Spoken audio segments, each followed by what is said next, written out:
Well, hello and welcome to a new video where we are going to take a look at two of the best 14-inch workstation laptops.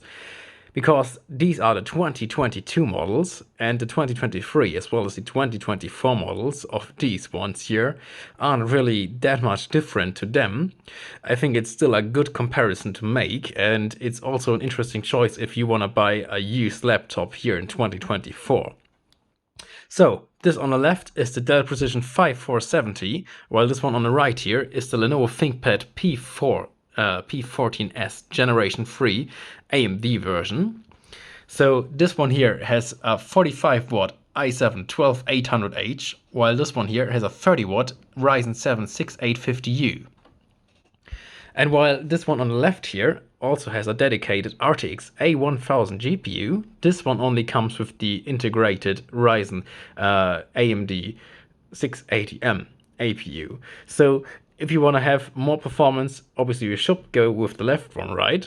Because this one is a smaller laptop, as you can see here, and still packs more punch and more powerful components inside.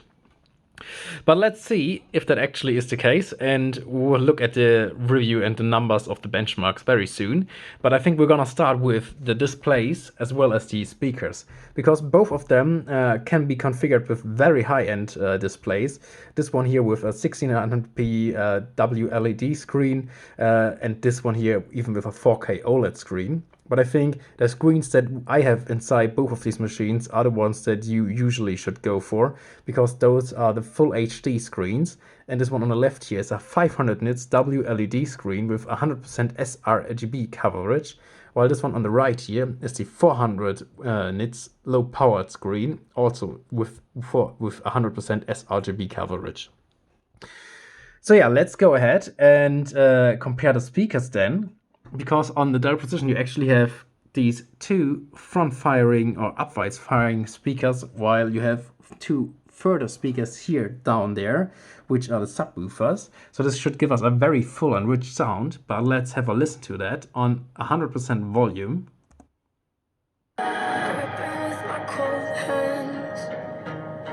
The shapes I used to take,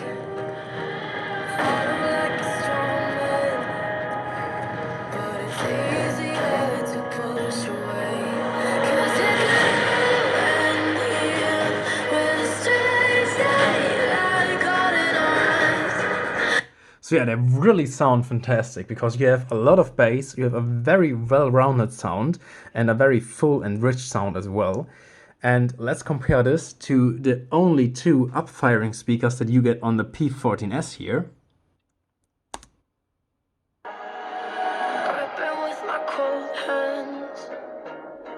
The shapes I used to take, hollow like a strong man, but it's easier to push away.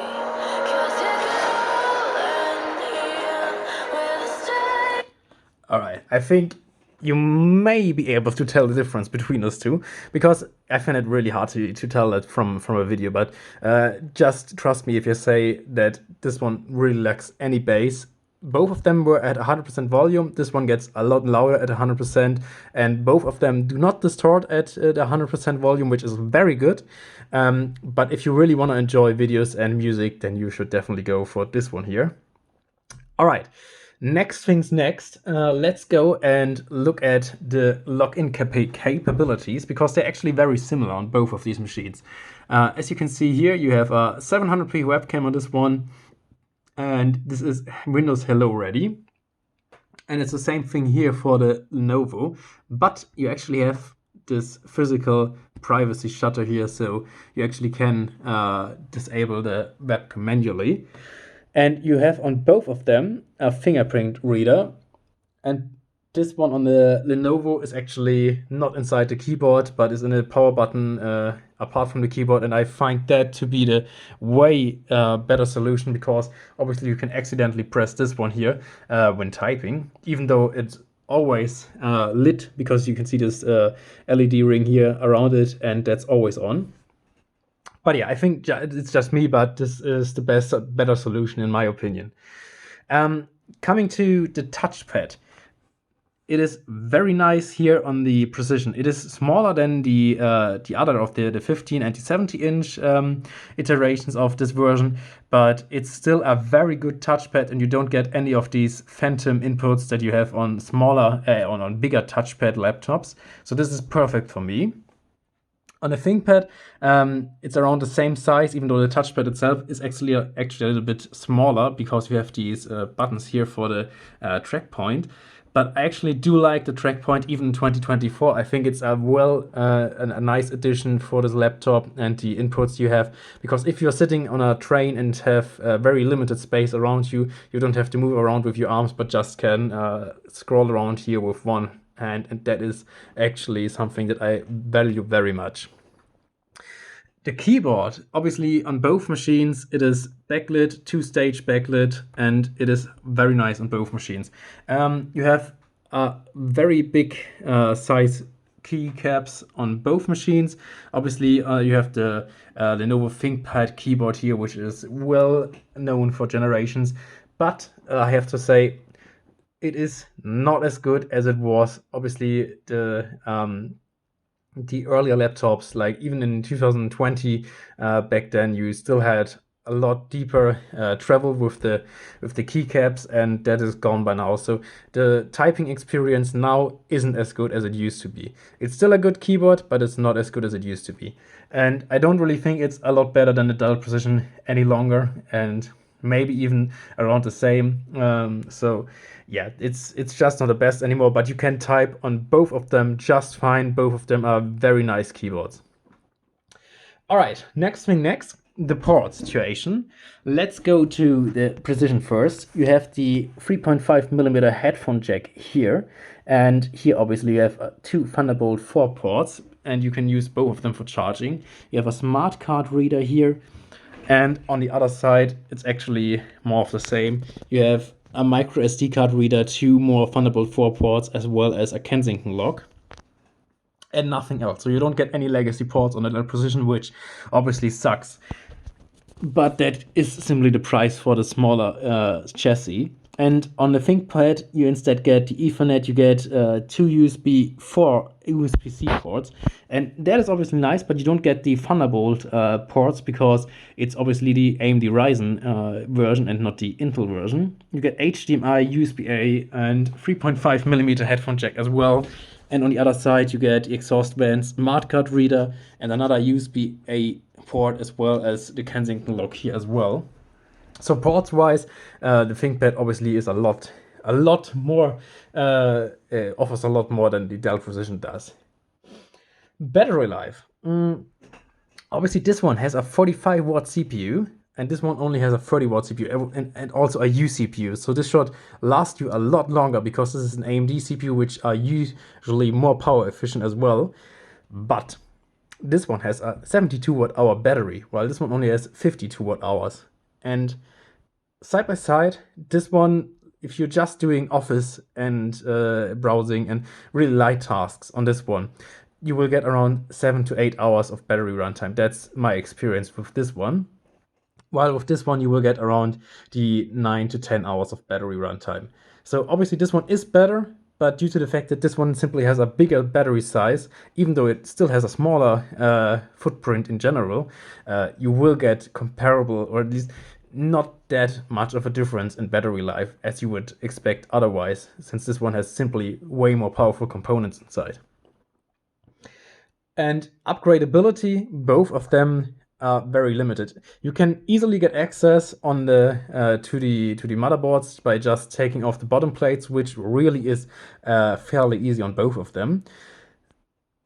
But you can't really upgrade that much because most of the things are soldered on. You can't upgrade the RAM, you can't upgrade the Wi-Fi card, but you can upgrade the SSD obviously, and you can exchange the battery, so that is good. But both of them upgrade-wise aren't the best. So performance, obviously this one has very powerful components inside, so you would expect it to actually be a lot more powerful than what the ThinkPad is, right? But let's compare them in the time spy here first.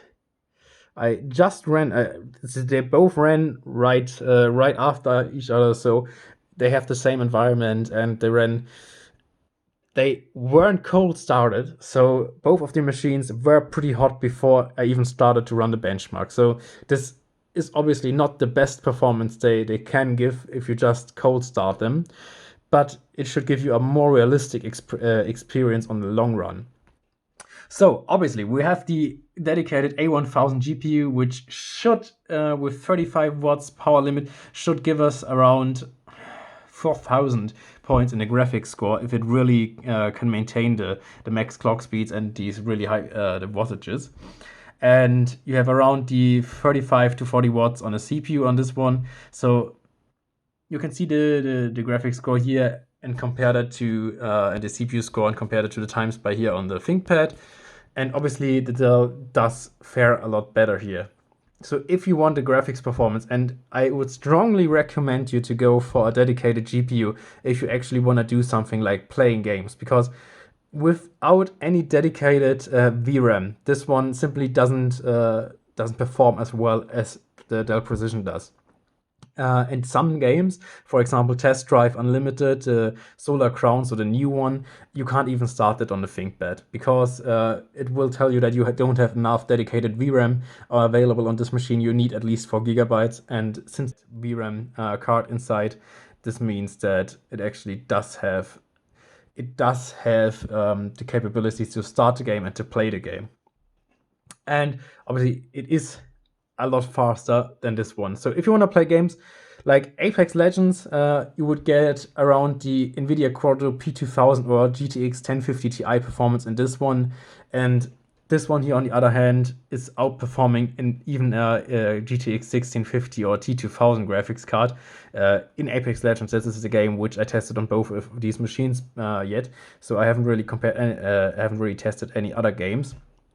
And this one, it makes a lot more sense to play on this one, really, because it just feels better. You have a smoother frame time graph on a Dell Precision, and it really can uphold these 30 watts on a CPU and 35 watts on a GPU around that indefinitely. At least that's in Apex Legends, and that means that you get a very nice performance with around the 90 to 100 FPS at full HD basically all the time in Apex. So this is a very capable gaming machine, while this one really, it is more of a temporary solution if you want to game really in your hotel room when you're out and about, if you want to game on any of these laptops. If you're looking at CPU performance, I just ran the Cinebench R23 benchmark before that. Let's see, there it is. And you can see here, let's get that big and up. Whoop, whoop, whoop, whoop. Okay, so you can see that in a Cinebench as well, the i7 did outperform the Ryzen 7 here in a single core as well as in a multi-core.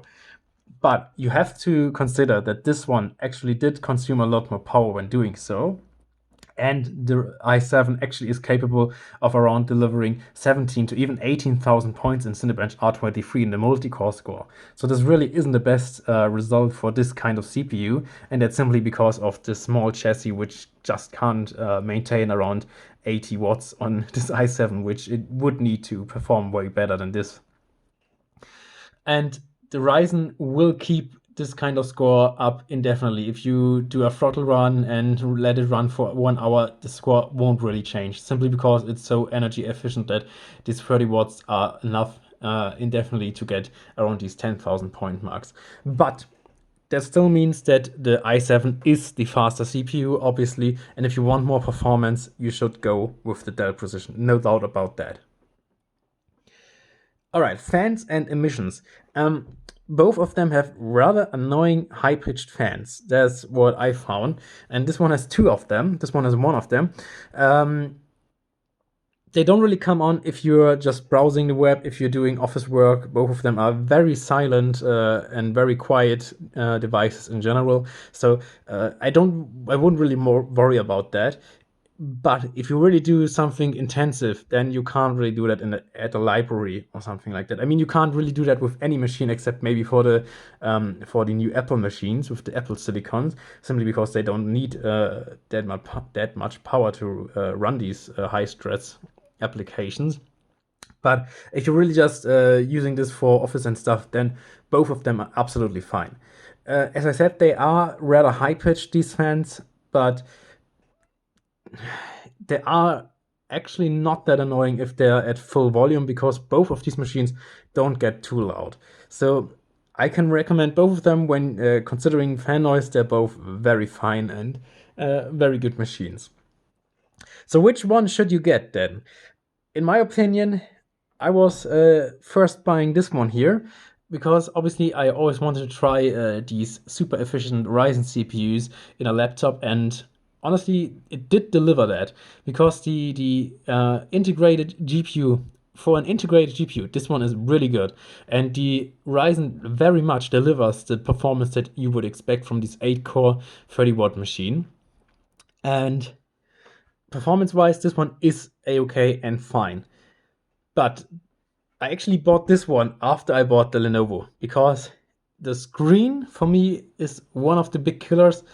Because even though it is fairly bright with 400 nits, and it is obviously the low power screen, which is good, I don't know if it is the contrast ratio or whatnot, but I find it very hard to read text on this machine, simply because it's harder to discern letters from the white background, while it is absolutely no problem on this one. And letters also do look clearer on this one. I don't know why, because both of them have the same resolution, so it basically should look the same, but it just doesn't. Really, the Dell screen is a lot better than the screen on the Thinkpad. Obviously, you could go and get the OLED screen, but the OLED screen definitely comes at a cost of your battery life, and I don't know if you would want that. Apart from that, I think the Dell is the better buy today, due to the fact that it's simply usually the cheaper one to get. Because I bought this one for 700 euros, I bought this one for 900 euros. And this one simply delivers more performance. You get a dedicated GPU, you have a better screen, the chassis itself feels nicer in the Dell, you get better speakers.